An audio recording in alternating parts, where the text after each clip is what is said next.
আরাম করে বসলাম নতুন খেলা দেখার জন্যে। পাকিস্তান কাল বলেছিল বাংলাদেশ যদি বিশ্বকাপ না খেলে তারা এমন কোনো সিদ্ধান্ত নেবে যেটা সবাইকে চমকে দেবে, এবং বিভিন্ন গণমাধ্যমের খবর ছিল তারা বিশ্বকাপটা খেলবে না যদি না বাংলাদেশ দল বিশ্বকাপে অংশ না নেয়, অর্থাৎ বাংলাদেশ না খেললে পাকিস্তানও খেলবে না। এটা ছিল পাকিস্তানের গণমাধ্যমের খবর। আজকের খবর, কাল রাতে একটা নিউজ নিশ্চিত করে আপনারা দেখেছেন, 21 তারিখ পর্যন্ত বাংলাদেশকে সময় দেওয়া হয়েছে। এই সময়ের মধ্যে বাংলাদেশ যদি তাদের সিদ্ধান্ত না জানায় সেক্ষেত্রে বাংলাদেশের পরিবর্তে স্কটল্যান্ডকে রেডি করে রাখা হচ্ছে বিশ্বকাপের জন্য।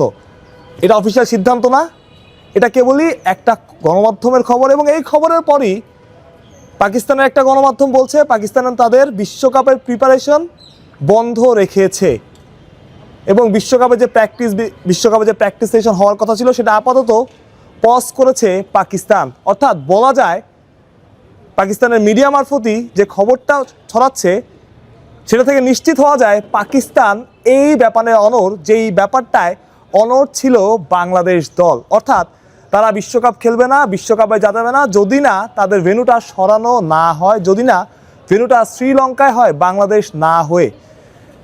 তবে বরাবরই আইসিসি চেষ্টা করছে বাংলাদেশকে ভারতে খেলানোর জন্য। আইসিসির একজন প্রতিনিধি বাংলাদেশে এসেছিলেন, বিসিবির সাথে মিটিংয়ে বসেছেন, তাদের বোঝানোর চেষ্টা করেছেন যাতে তারা ভারতে গিয়ে খেলে এবং তাদের কনসার্নের কথা জানার চেষ্টা করেছেন।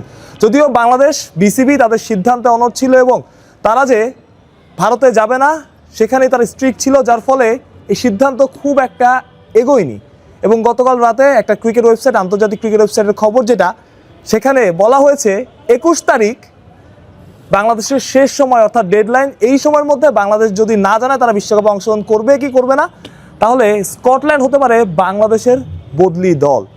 সেই খবরের পরই আজকে সকালে নতুন খবর, পাকিস্তানের একটা গণমাধ্যম, প্রথম সারির গণমাধ্যম জানাচ্ছে পাকিস্তান তাদের যে প্রিপারেশন সেশন ছিল সেটা আপাতত অফ করেছে এবং বন্ধ রাখার সিদ্ধান্ত নিয়েছে।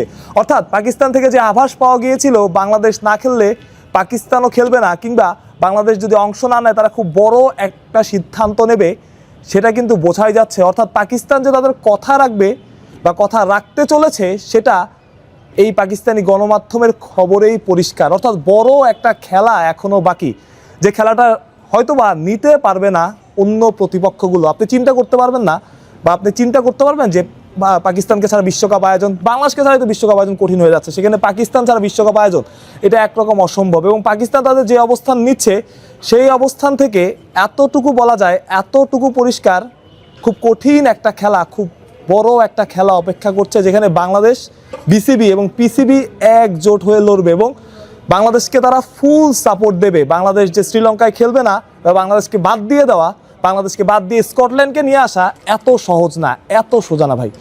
এখন পর্যন্ত বাংলাদেশের খেলার যে সম্ভাবনা সেটা অনেকাংশেই আছে এবং বিভিন্নভাবে এই খেলাটা অন্যদিকে নেওয়ার চেষ্টা করা হচ্ছে, যে চেষ্টাটা হয়তোবা তারা মিডিয়ার সাহায্যেই করছে, বারবার বিভ্রান্ত করে দেয়। আগে অনেক দিন আগে একটা খবর প্রকাশ করেছিল যে আইসিসি নাকি বলেই দিয়েছে যে হয় ভারতে খেলো না হলে পয়েন্ট দিয়ে দাও। পরবর্তীতে বিসিবি বলেছে এই খবর মিথ্যা এবং এই খবরের আসলে কোনো সত্যতা নেই। অর্থাৎ বোঝাই যাচ্ছে এখনও অনেক খেলা বাকি, সে খেলাটা আপনারা আরাম করে বসে দেখুন এবং বাংলাদেশের সম্ভাবনা এখনও আছে।